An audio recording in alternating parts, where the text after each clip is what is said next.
Hey, how's it going, everybody? If you're new here, welcome in. And if you've been here before, welcome back. I'm Rollshambo, the connoisseur and collector of all things sharp and shiny. And today we've got a really good one. And like always, I am, in fact, excited. And I'm excited because what's in this pouch is a knife that I have waited for a very long time. I wanted the version 1. I wanted the version 2.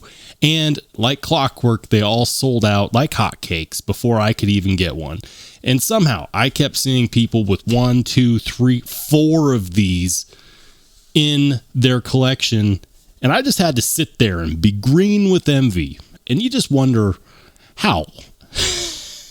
Now, if you saw the thumbnail, you already know what's in this pouch, and you already know that there is no box, because what's in my hands is a Brian Brown Yeager-M version 3. Yeah, it's here. It's finally here. And I didn't think it was possible. I didn't think that the stars would align, but they did. And now it's here. So we're going to talk about it, of course. Is it brand new? Is this a first response reaction video? No, I have in fact had this in my possession for the last couple of days. I've had the chance to carry it. I've had the chance to use it. I've had the chance to bask in its glow. The honeymoon phase is in full effect. But throughout all of it, I have to ask the question, is it an overpriced hype beast? That's a serious question that I am going to aim to answer today. And chances are some of you may have already clicked off. By the way, if you end up watching more than 5 minutes of this video and you enjoy it, help me out. Hit the like button.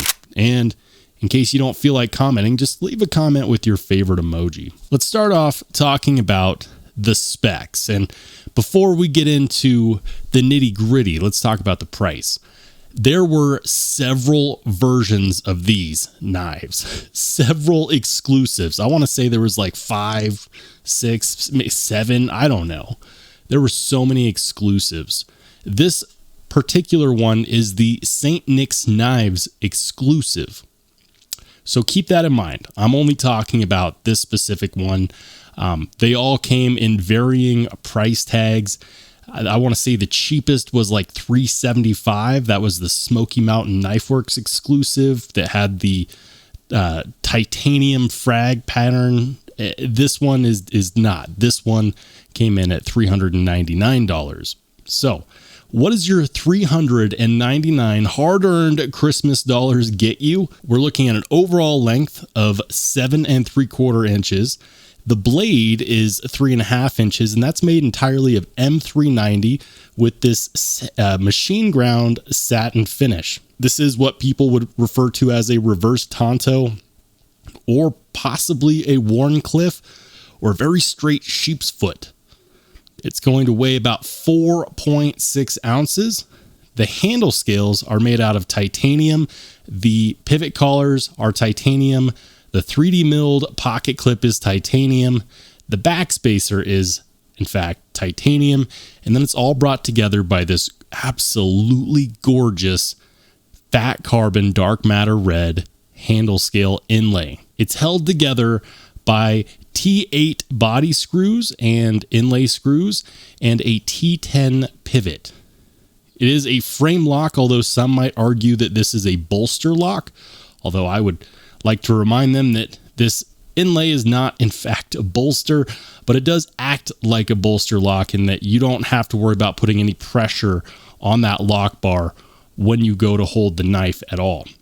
If you want to get a good feel for a comparison, here it is up against my modified Spyderco PM2 Emerson edition. This is one that I also put dark matter red fat carbon handle scales on. If you can't tell, it's my thing, okay? A lot of channels have like this theme, like, oh, I like the Arctic Storm fat carbon, or oh, I like blah, blah, blah. I don't necessarily have a theme, but if I did, it would probably be dark matter red fat carbon. As far as overall length, the PM2 is going to be quite a bit longer.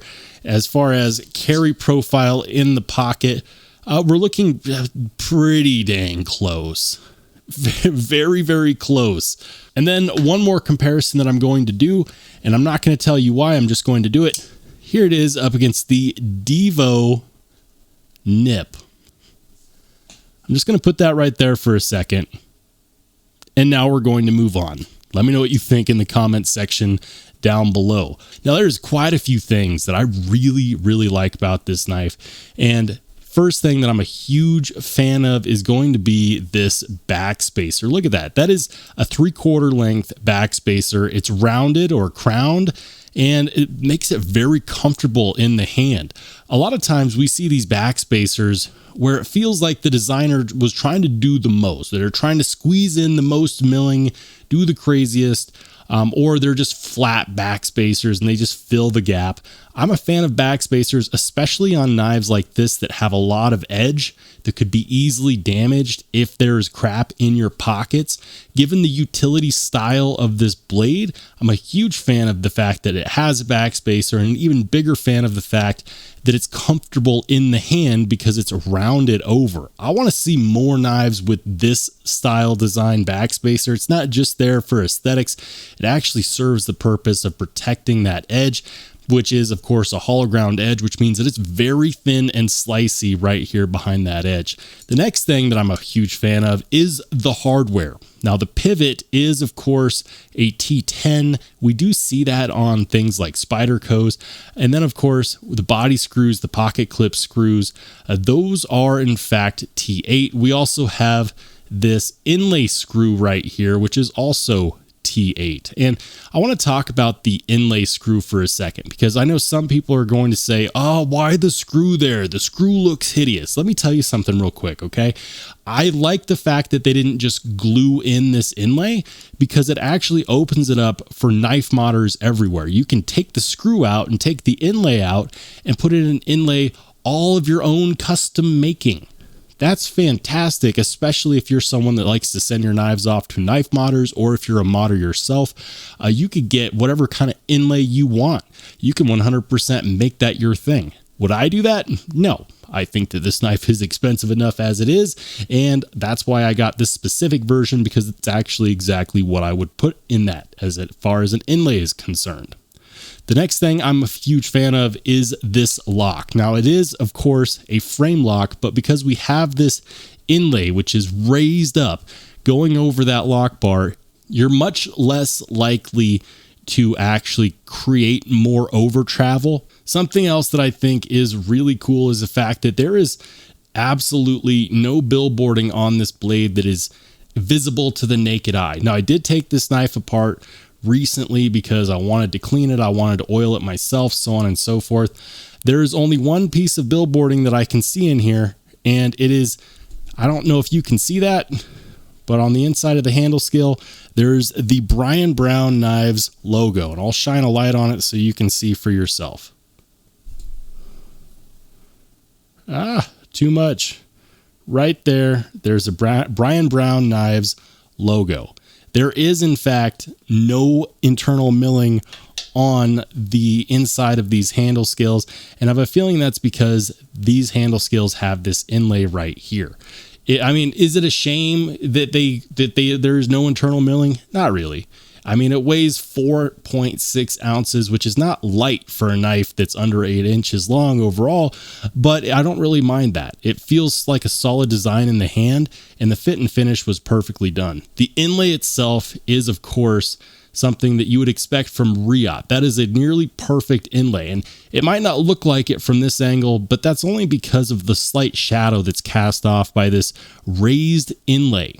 Other than that, other than the fact that the edges are raised, had this been flush, you would not be able to feel a transition from the handle scales to that inlay. And I think that that's, well, I really like it, to be honest. I'm also a huge fan of this captive pivot. The V2s did not have this single-sided captive pivot, and this is one of the few differentiating factors that we get if you went ahead and got a V3, is that now you have this captive pivot. Now, all of that is not to say that this is a perfect knife. There are a few things that I'm not super happy about with this piece, and now is the time that I'm going to go ahead and give you all the reasons why it might be an overpriced hype beast. Starting off with the nearly empty bottle of lube that came with it. Now, I went ahead and I put some of my own pivot lube in here. I put some of my own stuff in this bottle, because it was a damn shame to leave it empty, because it has this really awesome needle applicator. It came with about 5 to 6 drops of this stuff called Action Oil. It's Action Oil, and it's meant for knife and gun lubricant. Came with about 5 or 6 drops. And immediately I could tell why, because when I got it out of the pouch, because these don't have a box, but when I got it out of the pouch, the first thing I noticed was the action sucked. The action felt really bad. And I noticed the reason why, because right out of the box, I could tell that it wasn't centered. It is now, but the reason why it wasn't centered was because the pivot had been over tightened. That's another thing that I didn't like about this. When you spend $400, when you spend $350, the knife should not need any additional tuning when you take it out of the pouch. You know, I expect that on a $100 knife. I expect that on a $200 knife. I'm not even going to complain at $250. And some people won't even complain at this price tag, because they're saying, Rollshambo, who cares, dude? You know what? Just do a little bit of tuning. No big deal, right? Well, not everybody has access to torque bits. You know, maybe they do, and they just don't have a T10. Maybe they have T8 and T6, because that's what the majority of knives these days come in when it comes to pivots. So is it annoying that at this price tag, you still have to do some fine tuning when it comes in? Absolutely. The next thing on my list of woes is the fact that there is absolutely zero jimping on the spine of the blade. And it feels like 100% a sacrifice of aesthetics. And they sacrifice the aesthetics because why?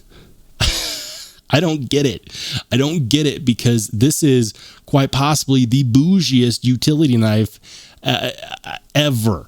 And it's a super hyped blade shape specifically for utility. It's perfect for getting in those draw cuts. You know what? Like, this is a badass box cutter. But something that I don't understand is, why no jimping? Why? I mean, does it help the look that it's clean, that there's no jimping right there? I don't know, maybe. I don't think that jimping makes a knife look bad or look rough. It makes it look purpose built. And the ironic thing is that if you ask most knife makers, I don't think I've ever heard a knife maker say, I don't mean my knives to be, used. They're supposed to sit in a display case. I mean, have you ever heard a knife maker say, don't use my knives?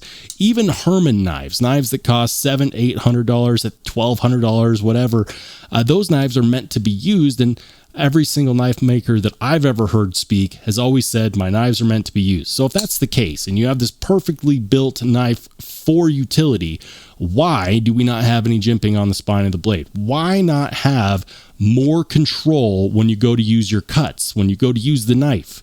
It's better to have it and not need it than need it and not have it. So even if you don't necessarily think that you need it, we should still have it. Next is the action. Now, at this price point, I really, really want the action to be good, because yes, even if you're using this knife, most people that aren't collectors probably aren't buying this as a user knife. At this price tag, you have to be a bit of a collector and a bit of an enthusiast to want to go after these. I mean, this specific version, this exclusive from St. Nick's Knives, they only made 50. So you have to be a bit of a collector and a user. And the enthusiast side of me is, if I'm being completely honest, a bit disappointed in the action. It is not a guillotine. And I know what you're going to say. You're probably thinking, don't you mean guillotine? No, I mean guillotine. And the crazy thing is that most people insist on pronouncing it guillotine, but that is not, in fact, the way that you are supposed to do that. So I will go ahead and post the proper pronunciation of that word. And now you can say it with me. 1, 2, 3, guillotine. Moving on. This knife feels like it should be a $330 knife. And that's not necessarily a hit on it, because $330 is still one hell of a price tag. But with the less than impressive action, and with the fact that you don't get a box, and with the fact that it came over tightened from the factory, very dry, and with the fact that they didn't even bother to give us a full bottle of lube, I can't help but feel like this feels like a $330 knife. Now, did that stop me? Obviously not, because here it is. And that brings me to my final thoughts, which is, despite all of that, I love it. I absolutely love it. This knife feels iconic, and you can see just how good it is, because there are several knives that other people will talk about and say, yeah, that looks like it was inspired by the Yeager-M. Again, I'm not trying to say anything, but do you see it? Do you see it? Okay. This knife is one of those knives that is so good that it inspires others to be like it. Not to be it, but to be like it. And it's also a knife that is very, very useful. It's not something that I'm completely oversmitten with. I just really enjoy it. I think that it looks beautiful. It has simple yet elegant lines. It has high quality dark matter red fat carbon fiber. And I want to talk about just how impressive that is for a second before we move on. There are voids in this, but they're very, very small, and they're very, very hard to see. And it took me a while to spot them. The litmus test that I am now using to see just how good of quality carbon fiber is actually these custom scales from Sharp Dress knives that I have on this PM2, because this one I couldn't find any voids. And this is probably the best piece, the best combo piece of dark matter red carbon fiber that I've ever seen, because normally you can find some voids, and in this one I couldn't. And in this one I did, but it took me a while to find them, and they don't show up on camera. That's impressive. And that piece of carbon fiber alone is one of the reasons why I think that you still could justify the price tag. I like it. And that's what's most important. Is everyone going to agree with me? Absolutely not. And especially if you don't, I want to hear about it in the comment section. Let's go ahead and have a conversation. And by the way, guys, if you want to watch more awesome knife and EDC content, go ahead and click on one of the videos that pops up next.